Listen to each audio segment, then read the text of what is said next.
সবাই মাথা নত করে, আমরা করি না? আমাদের উপর অনেক অত্যাচার চলছে, জুলুম চলছে।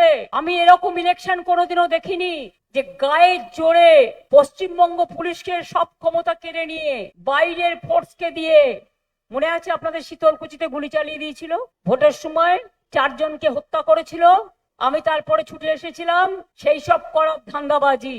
আর কত অত্যাচার, আর কত অনাচার, আর কত ব্যভিচার, আর কত স্বৈরাচার। এই বাংলা বিরোধী শক্তি, তোমাদের থেকে বাংলার মানুষ চায় মুক্তি।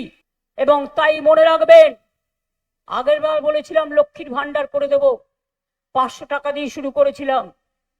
এখন আপনাদের, আমি মুখে বলি না, আমি কাজে করে দেখাই, যেটা বলি সেটা করি।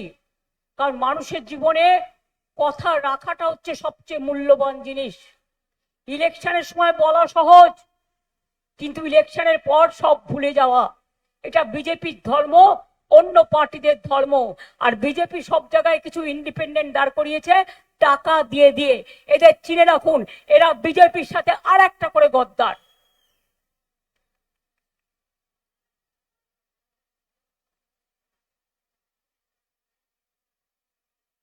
আমরা লক্ষ্মীর ভান্ডার ইলেকশনের আগেই 1,500 করে করে দিয়েছি। 1,500 আর 1,700 মা বোনেরা পাচ্ছেন। আজকে বলে যাই, সারা জীবন পাবেন। আমাদের সরকার থাকলে সারা জীবন পাবেন।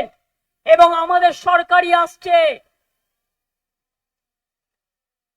আর ওরা যে ফর্ম ফিল আপ করছে, ওটা ভাওতা। আসল রহস্য দেখুন, ভালো করে বুঝুন, আপনারা সহজ সরল মানুষ।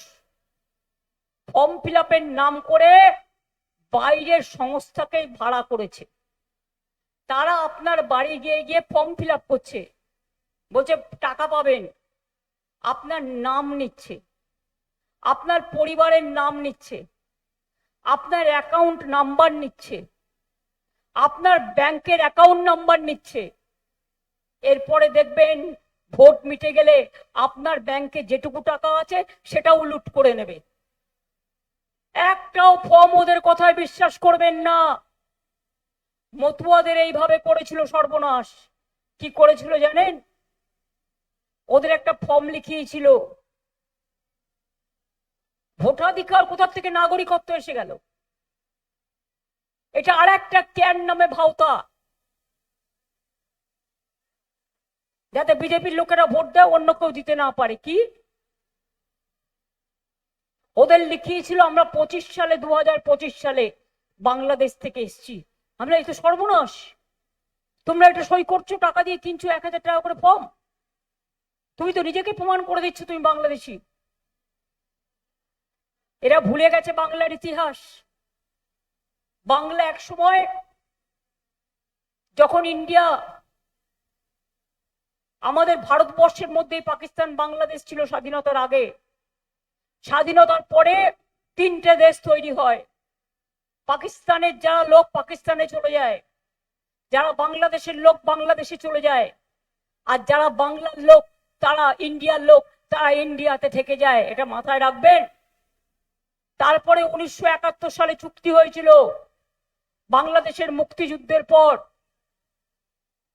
তারপরেও যারা এসছে আইনত স্বীকৃত হয়েছে। আর আজকে অনুপ্রবেশকারী বলছে বাংলার মানুষকে। কুচবিহারের লোকেরা বাইরে কাজ করতে গেলে তার উপর অত্যাচার করছে, তাকে খুন করছে। আপনার ঘরের ছেলে মেয়েদের খুন করছে, অত্যাচার করছে। মনে রাখবেন, বাংলা ভাষায় কথা বললে অত্যাচার করছে। আমাদের লোকেদের তোমরা পায়ে ধরে নিয়ে যাও, কারণ আমাদের লোকেদের প্রতিভা আছে। দয়া করে নিয়ে যাও না। আর আমাদের বাংলাতে অন্যান্য রাজ্যের 1.5 কোটি মানুষ কাজ করে, আমরা কিন্তু তাদের উপর কখনো অত্যাচার করি না। এটাই বাংলার সহনশীলতা, এটাই বাংলার সম্প্রীতি, এটাই বাংলার সংস্কৃতি।